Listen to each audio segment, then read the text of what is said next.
Hello everyone, আজ আমি তোমাদের সাথে খুব সুন্দর একটা ব্লগ শেয়ার করব।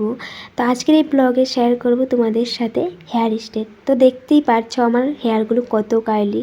তো এই ভিডিওটা কিন্তু 1 বছর আগের।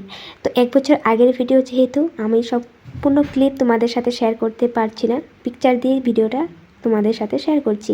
তো ইউটিউব চ্যানেলে আমার ঝুমা দে নাম। তো ওখানে আমি ডিটেলসে শেয়ার করেছি, যাদের দেখার ইচ্ছে, জানার ইচ্ছে আমি কীভাবে করেছি তোমাদের ব্লগটা দেখতে হবে।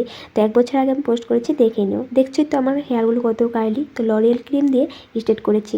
তো এগুলোর বিষয়ে কিন্তু আমি কোর্স করেছি, তাই এগুলোর বিষয়ে একটু জানি, তাই নিজে ট্রাই করছি বলেও নিজে একা করতে পারবে না। তো আমি আমার ভাইয়ের হেল্প নিয়েছি। ভাইয়ের হেল্প ছাড়া আমি করতে পারতাম না, কারণ অনেক কষ্ট হয়। ঘরে কম খরচে তো করতে পারবে, কিন্তু কষ্টটা অনেক হয়ে যায়। তাই তোমরা একটু প্রফেশনালের কাছে গিয়ে করতে পারো, পার্লারে গিয়ে করতে পারো, বা ঘরে কম খরচে করতে চাইলে যাকে দিয়ে করাবে সেই জন্য ভালোভাবে এগুলোর বিষয়ে জানা থাকে। তো তুমি নিজে যদি জানা থাকো, তাকে ভালোভাবে টিপস এক এক করে বোঝাতে হবে, শেখাতে হবে। তো আমার ফাইনালি আমার হেয়ার স্টাইল হয়ে গেছে। তো দুর্গাপূজার লুক ছিল এটা। তো কেমন লেগেছে তো ব্লগটাও দেখে নেবে। তো ভালো লাগলে লাইক শেয়ার করে দেবে। দেখা হবে নেক্সট ব্লগে। Bye bye.